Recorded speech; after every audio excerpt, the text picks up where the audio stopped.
ബംഗ്ലാദേശി നുഴഞ്ഞുകയറ്റക്കാരെ ഇന്ത്യയിൽ നിന്നും അപ്പാടെ തന്നെ തുടച്ചു നീക്കാനൊരുങ്ങി കേന്ദ്ര സർക്കാർ. ബംഗ്ലാദേശി പൗരന്മാരെ കെട്ടുകെട്ടിക്കാൻ ആഭ്യന്തര മന്ത്രാലയം തയ്യാറെടുക്കുകയാണ്. ഡൽഹിയിൽ 16,000-ഓളം പേരുടെ പട്ടികയാണ് ഇപ്പോൾ തയ്യാറാക്കിയിരിക്കുന്നതും. വർഷങ്ങളായി ഡൽഹിയിൽ അനധികൃതമായി താമസിക്കുന്ന ബംഗ്ലാദേശി പൗരന്മാരെ തിരിച്ചയക്കാനുള്ള നടപടികൾ ഊർജിതമാക്കിയിരിക്കുകയാണ്. ഇതിനായി ആഭ്യന്തര മന്ത്രാലയത്തിന്റെയും ലഫ്റ്റനന്റ് ഗവർണറുടെയും നിർദ്ദേശപ്രകാരം 15 ജില്ലയിലെ ചേരികളിൽ താമസിക്കുന്ന 16,000-ഓളം പേരുടെ പട്ടിക ഡൽഹി പോലീസ് തയ്യാറാക്കിയിട്ടുണ്ട്. ഇവരിൽ 750 പൗരന്മാരുടെ ആധാർ, വോട്ടർ കാർഡുകൾ തുടങ്ങിയ രേഖകൾ വ്യാജമാണ് എന്നും പോലീസിന്റെ സംശയം. മറ്റു ബന്ധപ്പെട്ട വകുപ്പുകളുമായി സഹകരിച്ചുകൊണ്ട് ഈ പൗരന്മാരുടെ രേഖകൾ ഡൽഹി പോലീസ് പരിശോധിച്ചു വരികയാണ്. രേഖകൾ വ്യാജമാണ് എന്ന് തെളിഞ്ഞാൽ ഉടൻ തന്നെ റദ്ദാക്കും. ഇവരെയാകും ആദ്യഘട്ടത്തിൽ കസ്റ്റഡിയിലെടുത്തുകൊണ്ട് ബംഗ്ലാദേശിലേക്ക് തിരിച്ചയക്കുക. ഒരു മാസത്തിനുള്ളിൽ ഇതുവരെ 75 ബംഗ്ലാദേശി പൗരന്മാരെ അവരുടെ രാജ്യത്തേക്ക് അയച്ചതായാണ് പോലീസ് വ്യക്തമാക്കുന്നത്. പടിഞ്ഞാറൻ ഡൽഹിയിലെ ചേരി പ്രദേശങ്ങളിൽ നിന്നാണ് അനധികൃതമായി സ്ഥിരതാമസക്കാരാക്കിയ ബംഗ്ലാദേശി പൗരന്മാരിൽ ഭൂരിഭാഗവും പിടിക്കപ്പെട്ടിരിക്കുന്നത്.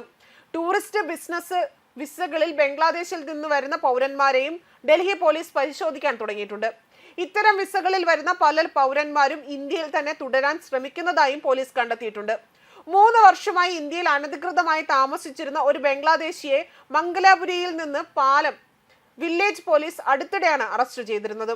അതേസമയം ദില്ലിയിൽ അനധികൃതമായി കുടിയേറ്റക്കാരെന്ന് സംശയിക്കുന്ന 500-ഓളം പേരെ പരിശോധിച്ചുവെന്ന വെളിപ്പെടുത്തലുമായി ദ്വാരക ജില്ലാ പോലീസ് കമ്മീഷണർ രംഗത്ത് വന്നിരുന്നു. കൂടാതെ തന്നെ Dwarka district special staff team ഒരു സ്ത്രീയെയും 2 കുട്ടികളെയും ഉൾപ്പെടെ 5 ബംഗ്ലാദേശി പൗരന്മാരെ പിടികൂടി അവരെ നാടുകടത്തുകയും ചെയ്തിരുന്നു. അനധികൃത കുടിയേറ്റക്കാരെന്ന് സംശയിക്കുന്നവരെ കുറിച്ചുള്ള വിവരങ്ങൾ ശേഖരിക്കാൻ താമസക്കാരായി ഇടപഴകുക എന്നിവ ഉൾപ്പെടെ നിരവധി തന്ത്രങ്ങളാണ് സംഘം സ്വീകരിച്ചതും. ചേരികൾ, ലേബർ ക്യാമ്പുകൾ, അനധികൃത കോളനികൾ, പ്രത്യേകിച്ച് കുടിയേറ്റക്കാർ കൂടുതലുള്ള പ്രദേശങ്ങൾ എന്നിവിടങ്ങളിൽ അന്വേഷണ സംഘം പരിശോധനകൾ നടത്തിയിരുന്നു. ഇതിനിടയിലാണ് 5 ബംഗ്ലാദേശി അനധികൃത കുടിയേറ്റക്കാരെ പിടിയിലായതും. രാജ്യ തലസ്ഥാനത്ത് ബംഗ്ലാദേശ് പൗരന്മാർ ഉൾപ്പെടെയുള്ള അനധികൃത കുടിയേറ്റക്കാരുമായി ബന്ധപ്പെട്ട ആശങ്കകൾ പരിഹരിക്കുന്നതിന്റെ ഭാഗമായിട്ടാണ് നടപടി സ്വീകരിച്ചതും.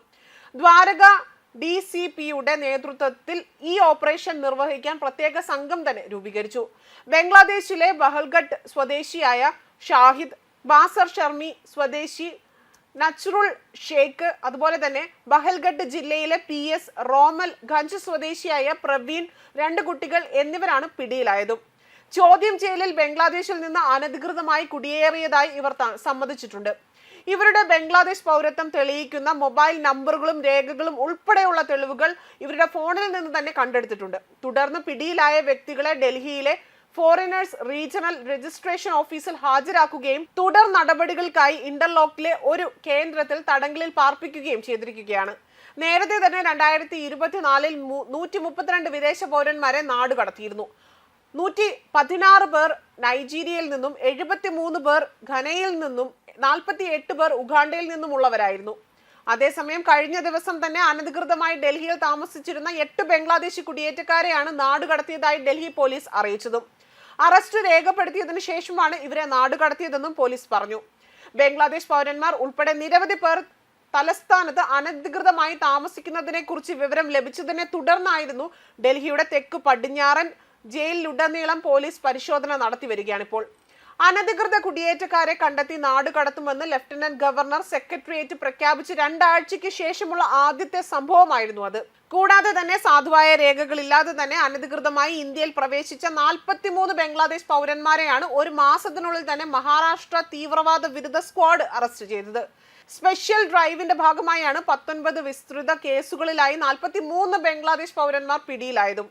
മുംബൈ, നാസിക്, നന്ദേഡ്, ഛത്രപതി സംഭാജി നഗർ എന്നിവിടങ്ങളിലെ ലോക്കൽ പോലീസിന്റെ സഹായത്തോടെയാണ് ഡിസംബർ 27 മുതൽ നടന്ന പരിശോധനയിൽ 8 പുരുഷന്മാരും ഒരു സ്ത്രീയും അറസ്റ്റിലായത്. വ്യാജരേഖകൾ സമർപ്പിച്ച് ആധാർ കാർഡ് നേടിയവരാണ് പിടിയിലായിരിക്കുന്നതും. ഇവർക്കെതിരെ 5 കേസുകൾ പോലീസ് രജിസ്റ്റർ ചെയ്തിട്ടുണ്ട്. ഡിസംബർ 27-ന് 13 ബംഗ്ലാദേശി പൗരന്മാരെ ATS അറസ്റ്റ് ചെയ്തിരുന്നു.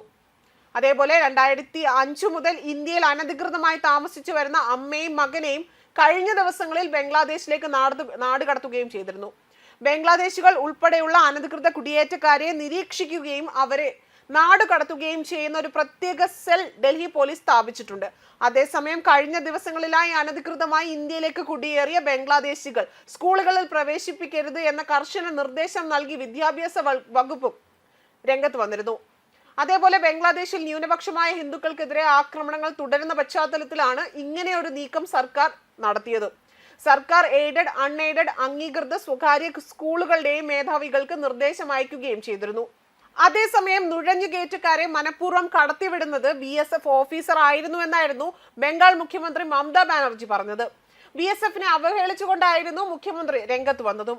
ബംഗാളിനെ അസ്ഥിരപ്പെടുത്താൻ കേന്ദ്ര സർക്കാർ ഗൂഢശ്രമം നടത്തുന്നുണ്ട് എന്നും ഇതിന്റെ ഭാഗമായി സംസ്ഥാനത്ത് ബംഗ്ലാദേശി നുഴഞ്ഞുകയറ്റക്കാരെ BSF കടത്തിവിടുകയാണെന്നായിരുന്നു മമതാ ബാനർജി ആരോപിച്ചത്.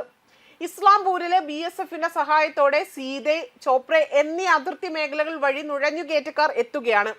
ഇതിനെതിരെ എന്തുകൊണ്ട് പ്രതിഷേധിക്കാത്തതെന്നായിരുന്നു മമതാ ബാനർജി ചോദിച്ചത്. BSFന്റെ കൈകളിലാണല്ലോ അതിർത്തികളുടെ സുരക്ഷ ഇരിക്കുന്നത്.